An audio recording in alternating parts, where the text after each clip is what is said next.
Hello दोस्तों, स्वागत है आप सभी का हमारे चैनल हिंदी साहित्य साधना में। आज हम लोग दिल्ली दरबार दर्पण निबंध के पीवाईक्यूज और एमसीक्यूज को सॉल्व करने वाले हैं। तो चलिए वीडियो को स्टार्ट करते हैं।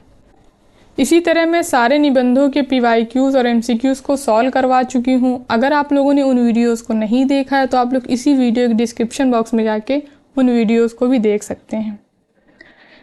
कहानी, नाटक और निबंध, इनके हम लोग सबके पीवाईक्यूज और एमसीक्यूज को सॉल्व कर चुके हैं। इनकी मैंने प्लेलिस्ट बना दी है। अगर आप लोगों ने नहीं देखा है तो आप लोग इसी वीडियो के डिस्क्रिप्शन बॉक्स में जाके उनको भी देख सकते हैं। क्वेश्चन नंबर 1 है, कीर्ति के द्वार सबके लिए नहीं खुले हैं, परंतु भलाई करने का अवसर सब किसी को जो उसकी खोज रखता हो मिल सकता है। यह कथन भारतेंदु के किस निबंध से लिया गया है? ऑप्शन ए, भारतवर्षों उन्नति कैसे हो सकती है। ऑप्शन बी, दिल्ली दरबार दर्पण। ऑप्शन सी, सरयू पार की यात्रा। या ऑप्शन डी, स्त्री सेवा पद्धति। तो इसका राइट आंसर हो जाएगा ऑप्शन बी, दिल्ली दरबार दर्पण निबंध से ये कथन लिया गया है। इस निबंध का प्रकाशन 1877 ईस्वी में हुआ था और इसके रचनाकार भारतेंदु हरिश्चंद्र हैं, जैसे कि इस क्वेश्चन में दिया हुआ है। क्वेश्चन नंबर 2 है, पृथ्वी पर श्रीमती महारानी के अधिकार में जितने देश हैं जिनका विस्तार भूगोल के 7वें भाग से कम नहीं है और जिनमें 30 करोड़ आदमी बसते हैं, उपरोक्त कथन कौन से निबंध से है? ऑप्शन ए, दिल्ली दरबार दर्पण। ऑप्शन बी, नाखून क्यों बढ़ते हैं। ऑप्शन सी, शिव मूर्ति। या ऑप्शन डी, मेरे राम का मुकुट भीग रहा है। तो इसका राइट आंसर हो जाएगा ऑप्शन ए, दिल्ली दरबार दर्पण निबंध का ये कथन है।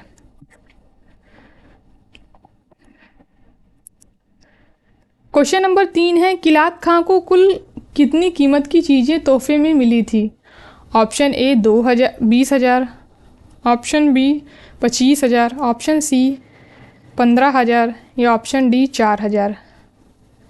तो इसका राइट आंसर हो जाएगा ऑप्शन बी, 25,000 की चीज़ें कुल तोहफे में मिली थी, लेकिन इनको झंडा नहीं दिया गया था।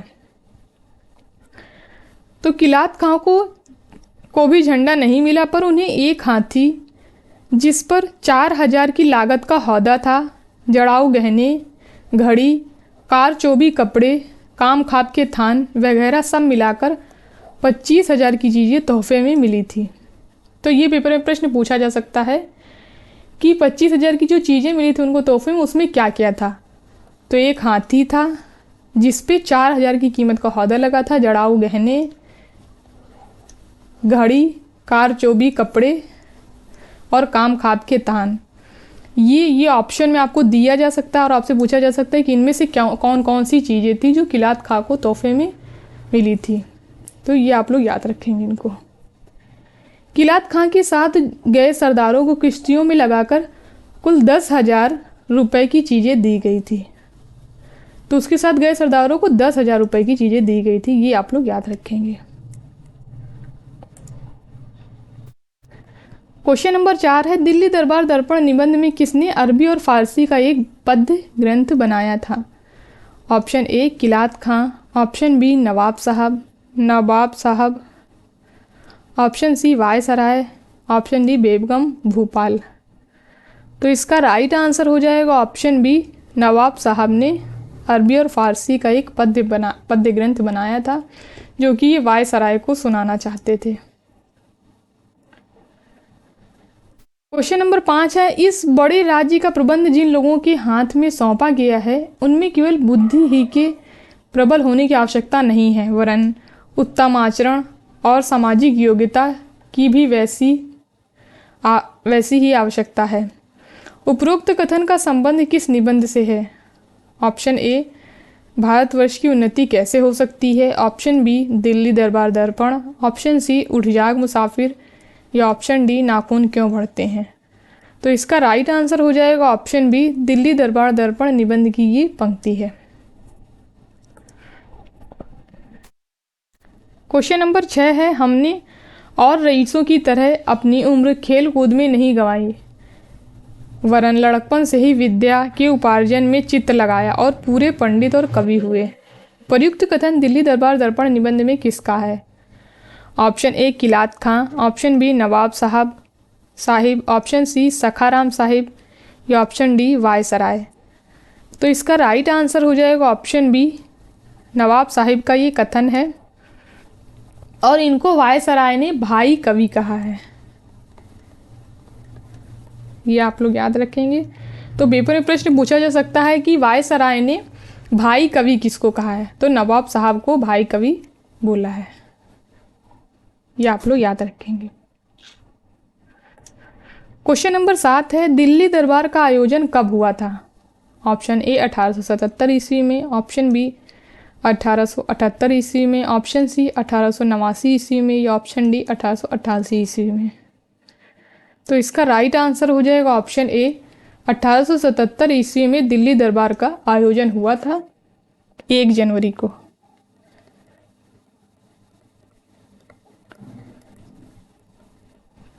ये आप लोग याद रखेंगे। और नगर से 5 मील की दूरी पर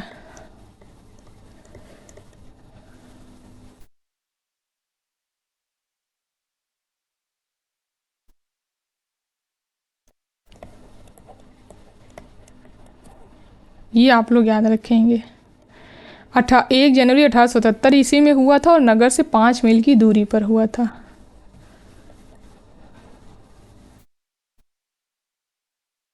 और दरबार में जो नेशनल एंथम बजा था वो था गॉड सेव द क्वीन, ईश्वर महारानी को चिरंजीवी रखे। ये आप लोग याद रखेंगे, नेशनल एंथम आ सकता है पेपर में। और वायसराय ने जो एड्रेस पढ़ा था उसमें संबोधित लोग थे, हे अंग्रेजी राज के कार्यकर्ताओं और सच्चे अधिकारी लोग, हे वॉलेंटियर सिपाहियों, हे इस देश के सरदार और रईस लोग, हे हिंदुस्तान की राज राजेश्वरी की देसी प्रजा लोग। तो ये आप लोग याद रखेंगे। पेपर में पूछा जा सकता है कि वायसराय ने जो एड्रेस पढ़ा था उसमें संबोधित लोग कौन कौन थे। ये ऑप्शन में आपको दे दिया जा सकता है, इन्हीं में से कोई ऑप्शन गलत कर दिया जाएगा, आपसे पूछा जाएगा इनमें से कौन सा असत्य है। तो आप लोग इसको याद रखेंगे। क्वेश्चन नंबर 8 है, दिल्ली दरबार दर्पण निबंध में वायसराय की चबूतरे के सामने अर्धचंद्राकार चबूतरे में कितने शासनाधिकारी राजाओं को जगह मिली? Option A 65, option B 66, option C 64 या ऑप्शन डी 63। तो इसका राइट आंसर हो जाएगा ऑप्शन डी, 63 शासनाधिकारी राजाओं को जगह मिली थी। अब हम लोग वो 63 शासनाधिकारी राजाओं के नाम देख लेते हैं। महाराज अजयगढ़, बड़ौदा, बिजावर, भरतपुर, चरखारी, दतिया, ग्वालियर, इंदौर, जयपुर, जम्मू, जोधपुर, करौली, किशनगढ़, पन्ना, मैसूर, रीवा, ऊर्छा, महाराणा उदयपुर, महाराव, राजा अलवर, बूंदी, महाराज राणा भलावर, राणा धौलपुर, राजा विलासपुर, बमरा, बिरौंदा, चंबा, छतरपुर, देवास, धार, फरीदकोट, जिंद, खरोंद, कूच बिहार, मंडी, नाभा नहन, राजपीपला, रतलाम, समथर, सुकेत, टिहरी, रावा, जिगनी टोरी, नवाब टोंक, पटौदी, मलेरकोटला, लुहारू, जूनागढ़, जौरा, दुजान, बहावलपुर, जागीरदार, अलीपुरा, बेगम भूपाल, निजाम हैदराबाद, सरदार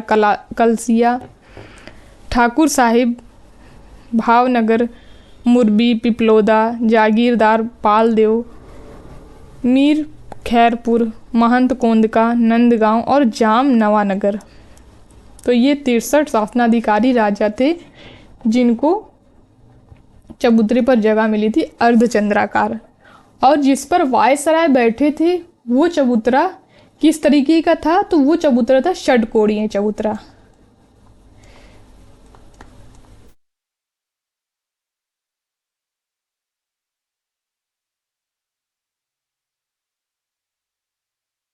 ये आप लोग याद रखेंगे कि ये जो शासनाधिकारी राजाओं को जो चबूतरा मिला था वो अर्धचंद्राकार था, और जिसपे वायसराय बैठे थे वो षटकोणीय चबूतरा था। तो हो सकता है पेपर में ये पूछ लिया जाए, तो आप लोग याद रखेंगे इसको। क्वेश्चन नंबर 9 है, दिल्ली दरबार दर्पण निबंध के अनुसार सब बड़े बड़े शासनाधिकारी राजाओं को क्या क्या मिला? ऑप्शन ए एक रेशमी झंडा, ऑप्शन बी सोने का तमगा, ऑप्शन सी एक हाथी, ऑप्शन डी जड़ाऊ गहने, ऑप्शन ई घड़ी। तो इसका राइट आंसर हो जाएगा ऑप्शन फर्स्ट ए और बी। एक रेशमी झंडा मिला था और सोने का तमगा मिला था। ये दो चीज़ें मिली थी सब बड़े बड़े शासनाधिकारी राजाओं को, और जो शेष राजा थे उनको केवल उनके पद के अनुसार सोने और चांदी के तमगे मिले थे।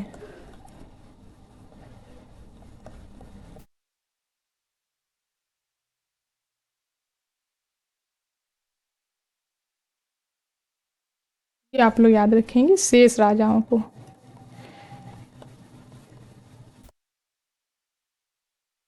और बड़े बड़े शासनाधिकारी राजाओं को रेशमी झंडा और सोने का तमगा मिला था, ये दो चीजें मिली थी। क्वेश्चन नंबर 10 है, दिल्ली दरबार दर्पण निबंध में महारानी की अनुवादक का क्या नाम है?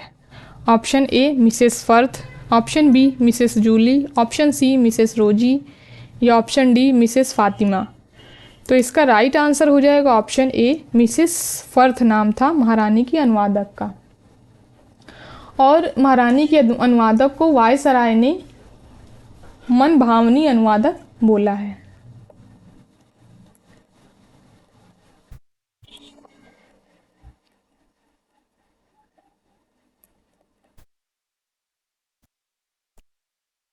तो पेपर में प्रश्न पूछा जा सकता है कि महारानी के अनुवादक को श्रीयुत वायसराय ने क्या बोला है? तो मन भावनी अनुवादक बोला है। तो क्वेश्चन नंबर 11 है, दिल्ली दरबार दर्पण निबंध में आई पंक्तियों को पहले से बाद के क्रम में लगाइए।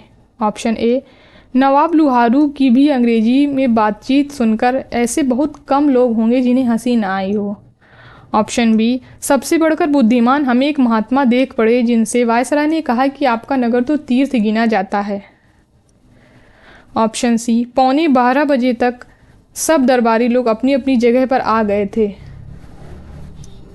ठीक 12 बजे श्रीयुत वायसराय की सवारी पहुंची। ऑप्शन डी, 2 लाख के अनुमान तमाशा देखने वालों की भीड़ जो मैदान में डटी थी। ऑप्शन ई, इस चबूतरे की छत बहुत सुंदर नीले साटन की थी जिसके आगे लहरियादार छज्जा बहुत सजीला लगा था। तो इसका राइट आंसर हो जाएगा ऑप्शन 2। पहले नंबर पे आएगा बी, फिर ए, फिर ई, फिर डी, सबसे लास्ट में आएगा सी। तो इसमें आप लोग एक चीज़ याद रखेंगे कि वायसराय को श्रीयुत कहा गया है, लेखक ने श्रीयुत बोला है, संबोधन है ये श्रीयुत वायसराय के लिए। आप लोग याद रखेंगे। और 11:15 तक दरबारी लोग आए थे और श्रीयुत आए थे, यानी वायसराय आए थे ठीक 12 बजे। ये याद रखेंगे आप लोग। और यहाँ पे दरबार को लेखक ने तमाशा बोला, तमाशा देखने वालों की भीड़। तो ये आप लोग याद रखेंगे। क्वेश्चन नंबर 12 है, दिल्ली दरबार दर्पण निबंध में वायसराय ने अपने भाषण में मुख्य रूप से किसकी प्रशंसा की थी? ऑप्शन ए, मुगल साम्राज्य की, ऑप्शन बी, भारत के गरीबों की, ऑप्शन सी, महारानी विक्टोरिया के शासन और न्याय की, option D, east India company की। तो इसका राइट आंसर हो जाएगा ऑप्शन सी, महारानी विक्टोरिया के शासन और न्याय की मुख्य रूप से प्रशंसा की थी वायसराय ने। क्वेश्चन नंबर 13 है, दिल्ली दरबार दर्पण निबंध के अनुसार इनमें से कौन देश संबंधी मुख्य धर्म नहीं है? ऑप्शन ए, राजभक्ति, ऑप्शन बी, असत्य, ऑप्शन सी, अपक्षपात, ऑप्शन डी, साहस। तो इसका राइट आंसर हो जाएगा ऑप्शन बी, असत्य जो है वो देश संबंधी मुख्य धर्म नहीं है, इसकी जगह सत्य होगा। और एक और दिया था धर्म। तो राजभक्ति, सत्य, अपक्षपात, साहस और धर्म ये मुख्य देश संबंधी धर्म है, ये आप लोग याद रखेंगे।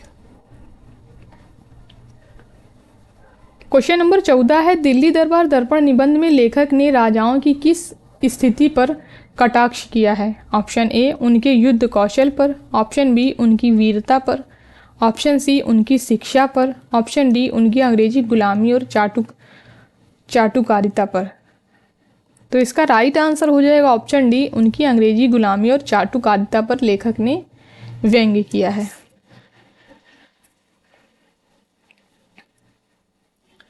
क्वेश्चन नंबर 15 है, दिल्ली दरबार दर्पण निबंध के अनुसार बड़े बड़े शासनाधिकारी राजाओं को जो झंडे दिए गए थे उसमें एक पटरी लगी थी, उस पर क्या लिखा हुआ था? ऑप्शन ए मुगल साम्राज्य की जय, ऑप्शन बी ब्रिटिश साम्राज्य की जय, ऑप्शन सी झंडा पाने वाले राजा का नाम, ऑप्शन डी सत्यमेव जयते। तो इसका राइट आंसर हो जाएगा ऑप्शन सी, झंडा पाने वाले राजा का नाम लिखा था।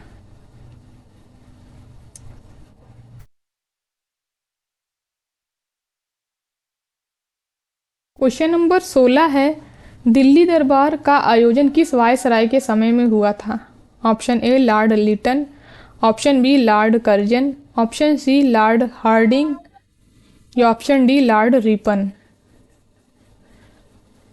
तो इसका राइट आंसर हो जाएगा ऑप्शन ए लॉर्ड लिटन।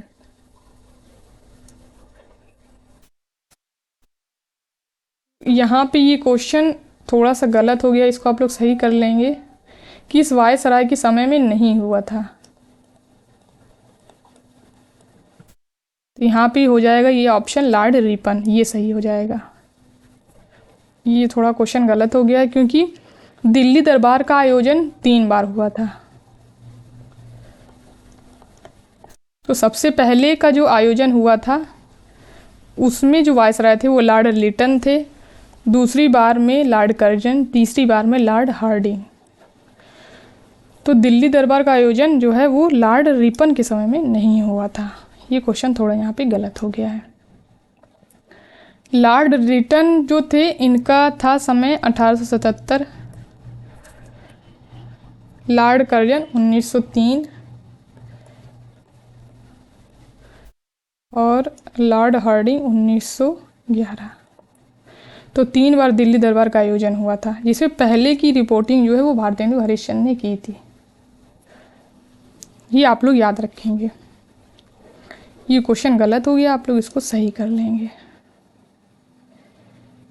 नहीं हुआ था, यहाँ पे इसको ऐड कर लेंगे और इसका ऑप्शन ये वाला सही हो जाएगा। क्वेश्चन नंबर 17 है, लंबी गाभिन दाढ़ी के कारण खां साहिब का चेहरा बड़ा भयानक था। इन्हें झंडा ना मिलने के कारण यह समझना चाहिए कि यह बिल्कुल स्वतंत्र हैं। इन्हें आने और जाने के समय श्रीयुत वायसराय गलीचे के किनारे तक पहुंचा गए थे। उपयुक्त विवरण लेखक ने किस राजा का दिया है? Option A Kalat Khan, option B Nawab Loharu, option C Maharana Udaipur या ऑप्शन डी महाराज अजयगढ़। तो इसका राइट आंसर हो जाएगा ऑप्शन बी, नवाब लुहारू का ये वर्णन दिया है भारतेंदु हरिश्चंद्र ने। तो हमारे जो क्वेश्चन है वो यहाँ से ख़त्म हो जाते हैं। आप लोग कमेंट करके ज़रूर बताइएगा कि आप लोगों को ये वीडियो कैसा लगा। धन्यवाद दोस्तों मेरी वीडियो को लास्ट तक देखने के लिए। अगर वीडियो पसंद आए तो लाइक करिए, शेयर करिए एंड हमारे चैनल को सब्सक्राइब करिए।